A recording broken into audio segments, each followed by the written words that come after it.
Now on Sports Day, full-on footy analysis with Daniel Hoyne, thanks to Champion Data, the story behind the game. And I've had a quick look at his notes. Carlton, Melbourne, Geelong featuring heavily. Welcome to you, Hoyne. Hello, G. How are you? Not too bad. What was your emotion when you first heard the news? Tommy Morris on Sports Day going bang with the biggest story that we've had for a long, long time. I was in the middle of bath time, just bathing my 3-year-old daughter, and I get a message on the phone with people going, "Dimmer, can you believe this?" And I thought, what have I missed? Yeah. And I couldn't absolutely believe what I was actually hearing, to be honest, like everyone else. So it's been a pretty surreal 24 hours.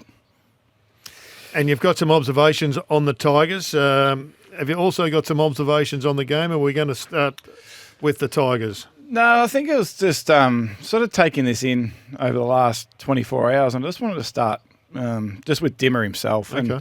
And, we've been around, that's Champion Data, that is, since 99. And so what's that, 24 years worth of When data. did you start at the data? I've been there since 05. Okay. So, and I think I can safely say that there has been no coach and no club that has changed the game in terms of how you need to analyse the game more than what Dimmer and Richmond have done. So there have been coaches throughout the 24 years that have changed the game. Yep. So we look at West Coast in 06 and they changed the game through high handball. Geelong changed the game through go through corridor.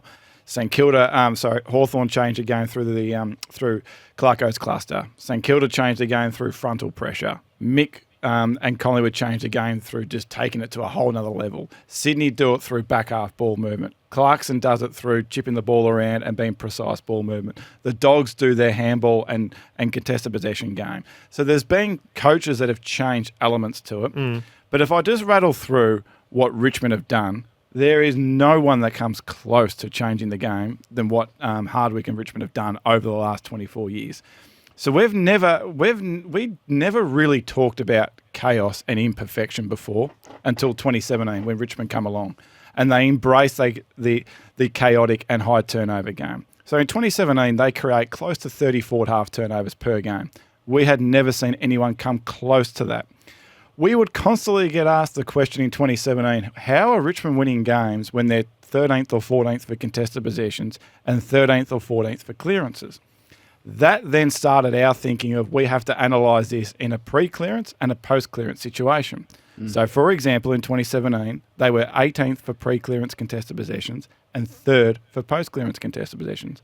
We had never talked about that phase of the game before until 2017. We kept getting asked the question, how are they winning games of footy when they're 17th for kicking efficiency? Well, then we're looking at going, well, they're number 1 for handball metres gained, which had never been spoken about before, and they're number 1 for kicking forward, which had never been spoken about before. They changed the game. We talked about Richmond and using wing lines. We had never talked about wing lines and actually using that AFL logo, line in terms of your ability to be able to move the ball from one end of the ground to the other. Richmond were using that lane, more than we had ever seen before. We hadn't talked about wing lanes before.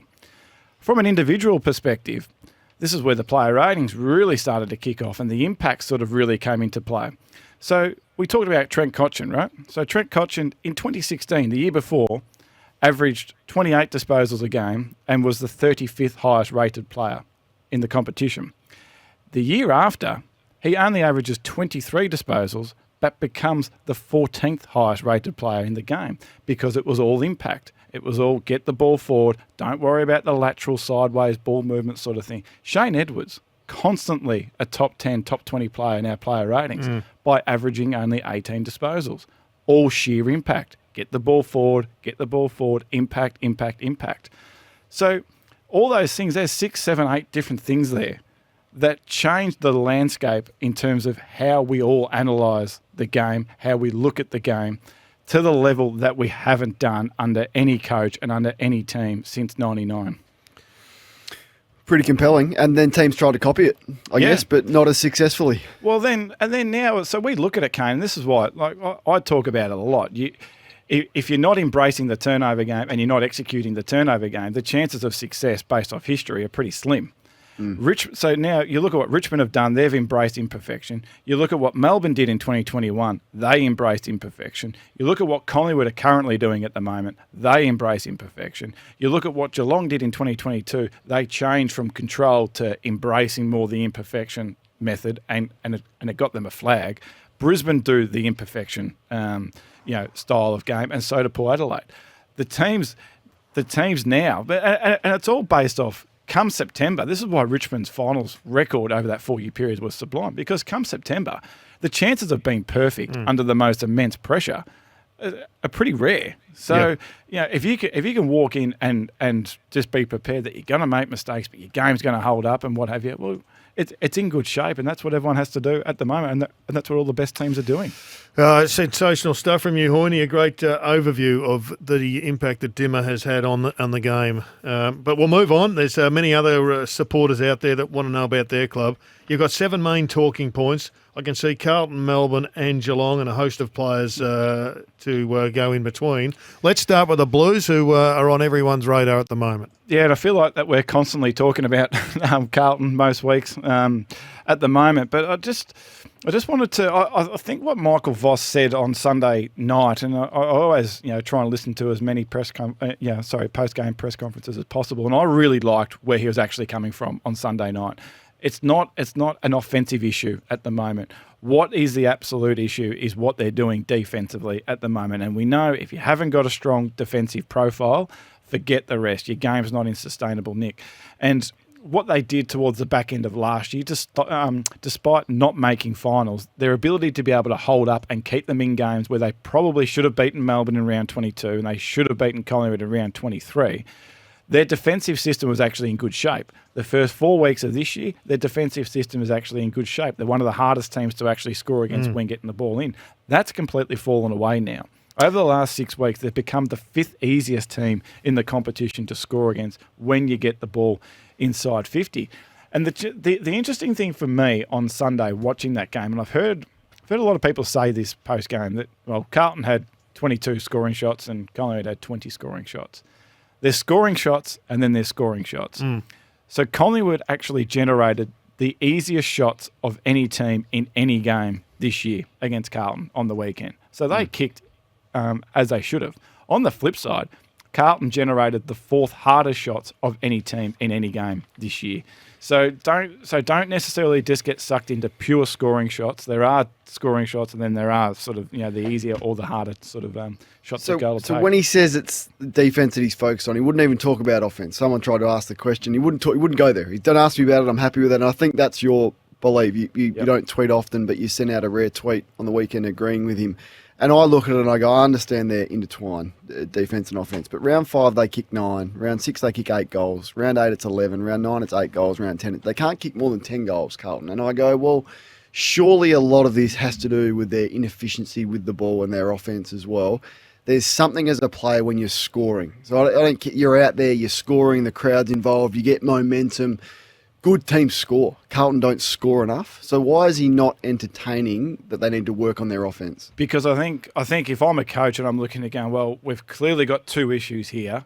We've clearly got the issues of offense and basically on the back of what you're saying at the moment, which is absolutely true. But then we've also got the issues defensively. You've got to get your defensive profile in shape first and foremost, because forget the rest. We've seen teams have great offensive profiles, but defensively they've had question marks. Come finals time, they're in and they're out.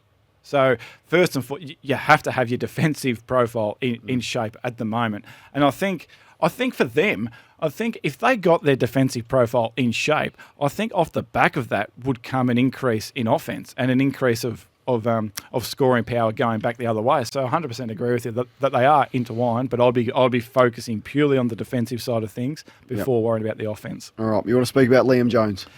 Yeah, I was having this thought over the weekend watching the Dogs in Adelaide, and if I go back to 2010 and sort of think about the players that have made such a significant difference to a team in their first immediate season coming in through a trade. And for me, the 3 biggest trades over the last 15 years, since 2010, have been Ablett to Gold Coast, clearly, Franklin to Sydney, clearly, and Dangerfield to Geelong. Yep. 3 absolute walk-up Hall of Famers, possibly legends, whatever it might be. It got me thinking, who's the fourth player to have the most immediate impact in the first season? In the not the second or third season, the first season. And to me, I reckon Liam Jones is almost in that conversation for the impact that he has had on his team in his first season. So the Dogs, and it gets back to what we were just saying about Carlton before, Kane. So the Dogs have been offensively strong for 4 or 5 years. But the question has been on them, can they hold up behind the ball with what they've got down back, from a key defender's point of view? Last year, there was no easier team to beat in a one-on-one contest than the Dogs. This year, there's no team that's harder to beat in a one-on-one contest against the Dogs. Liam Jones has been involved in 34 one-on-one contests. He's been outmarked twice. Gee. It's incredible. So they've gone from being a team that's been so easy to move the ball against to now they've improved that facet of the game, so much this year. Their defensive profile is extraordinary. They're now the 4th hardest team to score against once inside 50. Last year, they were the 4th easiest, right? So when I'm watching the Dogs now, and this goes back to all the best teams over the last 10, 15 years, they've had that roadblock behind the ball, whether that be Tom Stewart last year that you have to worry about, whether that be Jake Lever in 21, whether that be Jeremy McGovern, Alex Rance, Nick Floston, Josh Gibson, whoever it might be, all the best have had that roadblock behind the ball. The Dogs have never had it. They've got it now. And this guy covers for so many.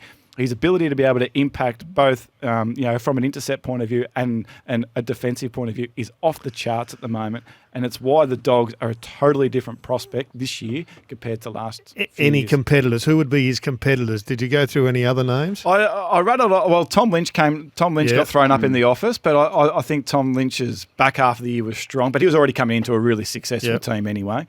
A few threw up Stephen May, and Stephen May was fair, but I'm talking about year 1. Yeah. His first year at Melbourne wasn't a year. Yep. Jake Lever, his first year at Melbourne, unfortunately did an ACL, I think, in his first year there. Brian Lake was already coming into a really strong team. Side, yeah. I think he was just the cream on the cake. Whereas I think Liam Jones is the one that's changing things. Now, you said, just to back up your point about defence, last week when you were glowing in your praise of the Brisbane Lions, it was about the defence and how that's improved dramatically. Yeah, I mean, the only thing I was looking for Brisbane this year was, were things going to change defensively? They've got immense talent, their ability to be able to score, their midfield strong. That hasn't been the issue for them. And the back end of last year, they were one of the poorest defensive profiles in the competition. The move of Harris Andrews this year, I think, has been a masterstroke behind the ball. So to have Jack Payne now take over as the number 1 key defender, he has been absolutely superb. And now, I said this last week, if you're looking at a profile over the last 6, 7, 8 weeks, who's got close to the most perfect profile, it's Brisbane. There's Greens left, right and centre in their game at the moment. And that's purely off the back of what they've been able to do defensively. Geez, any Brisbane supporters out there walking along with their radio, listening to that or driving home, they'd be pretty happy to hear that. Horny, what's next? We've got Melbourne. Yeah, Melbourne. So we're looking. We're trying to look for trends, both from a wins and losses perspective, and if there's any trends that opposition teams could actually try and pick up on, and common themes, if you like. And clearly, Melbourne are going to be a contender this year, and they've only lost 3 games, 7-3, but they're in a good position. But the 2 games for me that are absolutely so similar in terms of how they were beaten is against Brisbane in round 2 and against Port Adelaide on the weekend. Not so much the Essendon game. That was a bit of a different method in terms of how they lost. And it purely came from Port Adelaide and Brisbane's work from forward 50 stoppages alone. So to keep this number into context, AFL average is that you generate about a goal a game from forward 50 stoppages. Brisbane and Port Adelaide both kicked 5 goals from forward 50 stoppages in those games, and it turned out to be the gap in the game in terms of the reason why both of them were able to beat Melbourne. To put that into context, Melbourne have given up 11 goals in their other 8 games from forward 50 stoppages. It's quite remarkable. But Brisbane and Port Adelaide's ability to be able to force the stoppage alone, I think, was an absolute key reason as to why they were able to actually win. So Melbourne only allow you 9 forward 50 stoppages a game against them. Against Port Adelaide and Brisbane, they were able to generate 22. And then they were able to get on the move. So we saw Butters get on the move. We saw Zach Bailey get on the move in round 2. We saw Rosie get on the move on the weekend.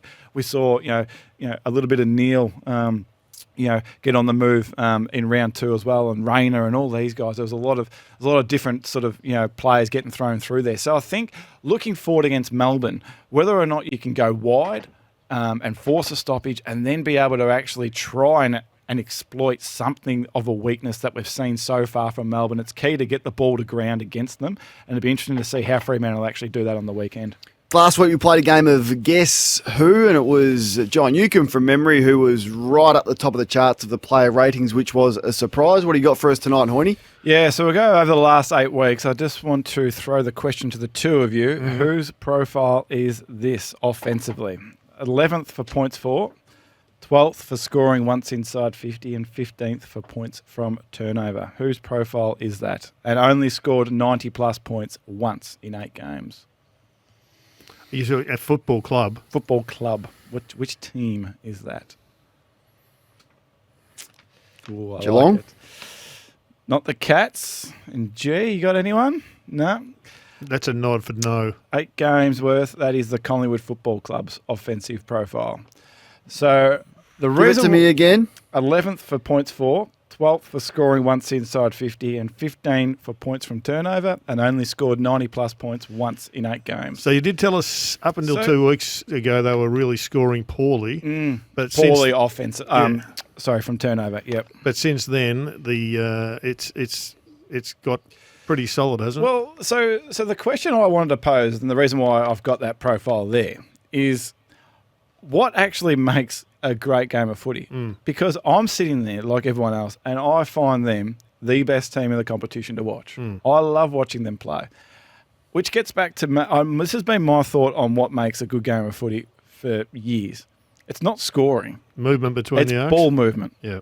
So Collingwood's ball movement, both from D50 and from halfback, is top 6 in the competition over in that period. So the ball constantly moves. It's in transition. So I think when we look at what makes a good game of footy, that's the first thing that comes to me. I want to see the ball in constant transition. I want to see the ball pinging up and down the ground. And if that means scoring happens, great. But if not, well, so be it. And that's why I think Collingwood are the absolute pin-ups for what makes a good footy. Because and Kane, I'm not sure what you think, and Jerry, I'm assuming you both really enjoy what Collingwood do. I'm assuming you both enjoy watching Collingwood play. Sharon's been set free. Yeah, get it free and get it moving. Does it? So we're looking at, okay, so how are they vulnerable? Because right now they look invincible. They look like there's a coat of armour on them. The players buy in. Just there's a intangible asset to the group. You can all. Do any of those numbers make them vulnerable?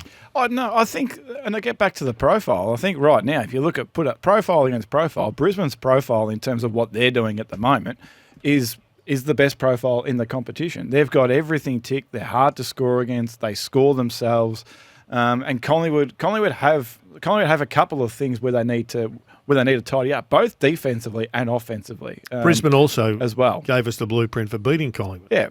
So Collingwood are fine. They've had the hardest draw in the competition. They're 9-1, and they've had the second worst injury run of any team in the competition so far this year. So they're flying. They've got room, but they've got room for improvement. Whereas Brisbane right now, if you go through their profile, there's greens left, right, and centre. All right, just before you get on to Geelong, some unfortunate news coming out of the Cats. Jai Clark is set to be sidelined for the next couple of months. We touched on this last week after discovering that navicular stress reaction in his foot. Patrick Dangerfield will miss a third week, and Max Holmes is out with surgery on his knee. Where does it leave the Cats, Hoyne? Yeah, it's an amazing injury run at the moment, isn't it? It's all focused around their midfield. Focused around their midfield and behind the ball. So probably the two areas where you actually don't want to have injuries at the moment is where they've got it. So this is just more of a theory that I'm just going to put forward to see whether or not you guys actually agree. So I think right now they should concede. Well, not should concede, but I think we should concede from them finishing top 4. They're 5-5 with a shocking injury run, and they've got the second hardest draw in the competition, right? My theory is on them, concede that and get yourself prepared that you're going to finish between 6 to 8. Right? I think we all think that they're probably still going to play finals. They've got 7 home games down at Geelong. They'll get some blokes back after the bye. They'll probably get better as the season goes on. So they'll play finals. Don't be one of these teams. So Richmond last year, the Dogs in 2019, Sydney in 2017, and Richmond in 2014 where they were behind the 8 ball at about the halfway stage, and then they threw the kitchen sink at it to get win after win after win after win and get as high as you possibly can. Yep. And then they're straight in and straight out of the final series. Exhausted by getting there. So Chris Scott, and this is what a lot of what Chris Scott said pre-season last year still sticks in my mind. He had a gutful of finishing top 4 every year, but getting to finals time and being banged up and not being able to fire your best shot. And he mentioned along the words of, I'd rather finish 7th or 8th, but be healthy and playing good footy and be ready to attack a final series than be banged up again and again and again. Last year, it all worked for him, right? They got all their blokes back after the bye. They were by far and away the best team in the competition last year, and it nutted them a premiership. This year, things aren't working at the moment, both from a system point of view, but more so from an injury point of view. Now comes the test of that theory. So if I'm them, still go down the player management path, still go down the rotation path. Yep. Even if it costs you another game. Doesn't matter. If it costs you another 5 games, it doesn't matter. What's the difference between winning 12 or 13, which is going to get you 7th or 8th, and winning 15, which is going to get you 5th? There's no difference. But if there's a difference between health, well, then that's the part for me. Yep. So concede it, and get your house in order by round 21, round 22, and launch and have a Hail Mary at it from 6th, 7th or 8th. Yep. Because I think we all agree that if they get, personnel-wise, if they get everyone back by about round 16, 17, 18, and then their system comes back into play, they're going to be a threat. But they're only a threat if they're healthy and fit and they're able to actually launch at a 4-week period as opposed to launching from a banged-up situation. Nice prescription from Dr. Hoyne. Yeah, I think that's a sound. I think it's a sound theory, and they manage their squad better than anyone. And with not a lot of strong interstate teams finishing 7th or 8th, as long as you avoid Brisbane along the way, you're a good chance to play a lot of those games at the MCG, which they play exceptionally well, of course. Let's get on to Jordan Ridley. Yeah, so I think so the Bombers, I've been critical of what they've putting together from a defensive point of view, and just the fact that they have been so easy to move the ball against one end of the ground or the other. And I come back to the Liam Jones situation, that all the best teams in the competition over a long period of time have had that roadblock. Essendon haven't had that roadblock for probably the last 18 months, 2 years, and as a result, they've been so easy to move the ball against. Watching Jordan Ridley on Saturday night, he, to me, is their roadblock and should be their roadblock and needs to be their roadblock if this defensive profile is going to improve. Yep. So on the against Richmond, he has 11 intercepts for the night, a season high return for him. As a result, their ability to stop Richmond moving the ball from one end of the ground to the other, which has been a strength of Richmond and a weakness of Essendon, it was one of their best defensive performances of the year. So I think with Zerk Thatcher down there, you just got to trust. You got to trust Zerk Thatcher until Laverty comes back, and whether or not it's a Laverty and a Zerk Thatcher, 1-2 punch, whatever it needs to be to free up Ridley to be that roadblock, if you like. They only have one player in the top 35 this year for intercept marks, and it's Mason Redman. And in all due, I love Mason Redman. I love what he's doing, but he's not going to be that person behind the ball that's going to put the fear of opposition ball movement into play. Whereas if you see Ridley behind the ball, potentially you're going to be looking at going, geez, we've got to bypass this. We've got to try and change lanes, change angles. The Darcy Moore factor. Correct. And then that brings in your intercept play and your ability to be able to stop the opposition as opposed to them charging back at you. So in terms of what Essendon do for the rest of the year, I think the magnet and the influence of Jordan Ridley is going to be absolutely critical in terms of if they're going to be able to have a legitimate crack at playing finals and getting a finals win. Lawrence is getting very nervous out the back there. Players that are in form in a brief synopsis. Yeah, so I just want to just rattle off a couple of players here that are in career best form over a 6-week period. So Connor Nash, we've talked about him a lot. Yep. Charlie Ballard is flying at the moment, 34 intercept marks over the last 6 weeks, clearly number one in the competition. Joe Danaher's having his best stretch of form. He's the second highest rated key forward in the competition over the last 6 weeks. And interesting as well is Ben King. Ben King's actually having his best 6-week period of his career as well. So there's just a couple of players there just to keep an eye on. Plenty of time for your listener questions coming up very, very shortly, but it's time to go through who the coaches missed on the weekend, and it's a name we don't speak about often, Hoyne. Yeah, so a young fella from North. So Eddie Ford, taken at pick 56 a couple of years ago in the draft. So good signs there for North. He was our third highest rated player on the ground, got 0 votes. He's actually the fifth highest rated forward for the round across the whole That was competition. forward, not forward. Yeah, it's a bit confusing here, isn't it? So just keep an eye out for him. He actually does a few really nice things and actually has some tricks. So, What was he picked at? 50. 56. So really Good get from Luffy in the old days. So good selection there. So Jack McRae missed out. So zero votes there on the weekend. He was actually our second highest rated player on the ground. He's actually the third highest rated mid forward across the round of any team on the weekend. So 26 disposals, 2 goals. Why was he so good? 26 disposals, 2 goals, and used the ball so well in dangerous areas. on Bailey the Smith ground. got 10, Libba got 6, Bailey Dale 6, Liam Jones 4, your man, Caleb Daniel 2, and Tim English 2. Yeah, so no, he's going well in that new role. Actually, Certainly So, turned them around a bit with Bailey Smith in the middle. yeah, he's been fantastic, Bailey Smith, over the last couple of weeks. As has a Fremantle player who is electric to watch. He's a effort player, but he's also pretty skillful, Hoyne, Lockie Schultz. Yeah, isn't he? He's a competitor, isn't he, Kane? So he was our fourth highest rated player against Geelong on the weekend. Got 0 votes. He's actually the fifth highest rated small forward for the round, just gone. So pretty complete game actually from Lockie on the weekend. 20 disposals, 8 tackles. Gee. Playing in that role is actually quite special, and then kicked the goal himself. So it was a pretty complete performance. He's actually in really good form at the moment too, Lockie Schultz. Who they miss in the Richmond, the Dreamtime game? Yeah, another one here. I think we might have had him. It might have been last week or the week before, but Noah Bolter. So he was our third highest rated player on the ground on the weekend. It got 0 votes again from the coaches. So pretty complete performance from Noah on the weekend. So 18 disposals and almost 500 metres gained is quite rare for a key defender. And only Darcy Moore had a better game on the weekend than Noah Bolter for the position that he plays. Can I ask about Dustin Martin? Because I was, on my way home from country footy and I was watching on my iPad in the car, so I clearly wasn't fully focused on the game. But he looked in the top 3 or 4 players on the ground to me. Didn't get any coaches' votes. How did you see his game?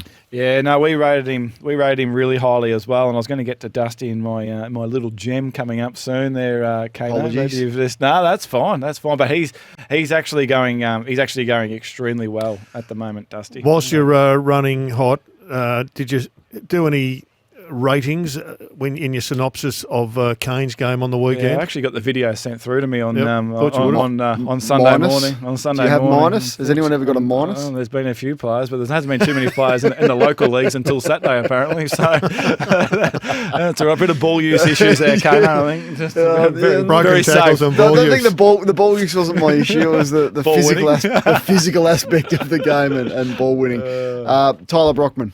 Yeah, so you did this game on the radio, Yeah, I think, he on the was weekend, and he was fantastic. So he was the number 1 rated forward across the whole round on the weekend, and this is a pin-up example of why the ratings value these sort of players so well. So 15 disposals on the weekend, but his ball use and what he did with his with ball in hand was actually quite. It's actually quite special, and someone potentially for Hawthorn supporters to actually get quite excited about. Yeah, moving Kingy was forward. pumping him up a lot. Yeah, no, he was he was fantastic on the weekend. It's 3 hours of my life that I won't get Oh, back, and geez, nor will you, Jared, or Hoyne, by the sounds of it. Question I for was just Hoyne. counting down to 320, to be honest. Tim, before we So get are we. to It's your the beauty gem and of your KO. horror, Jack Sinclair is putting together a better season than previous, for which he got All-Australian selection. Why doesn't he feature in the top 3 Brownlow favourites from champion data for the Saints? Yeah, very good question, Tim, there. So in terms of our overall player rating system, in terms of how we benchmark players against expectation, he's actually the 3rd best player in the competition this year.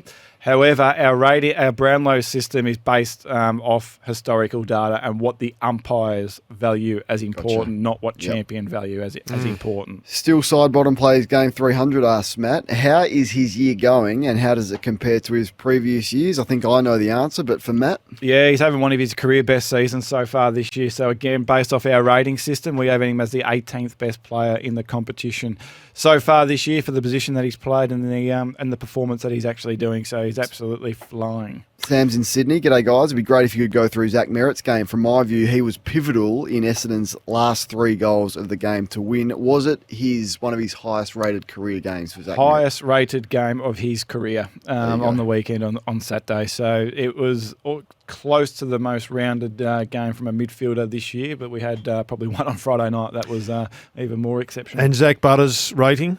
Yeah, so Zach Butters, that was the second best game of any midfielder that we've seen this year. Marginally pipped by Bont. I think it was a Bont performance in round 4 or 5. Only a fraction in it, but he was absolutely phenomenal. We'll come back to the questions. You haven't given us your gem and your horror. Yeah, so the gem. So getting back to the to our player rating. So I just thought, now that we're 10 rounds through, we've got a new top 10. I won't go through the whole top 10 because I don't want to look at my Twitter account and get criticised left, right and centre again. But I just want to throw a few people, a few names that have actually been added to that top 10 list. So we now have a new number 1 rated player in the game, and that is Zach Butters. He's overtaken the Bont now.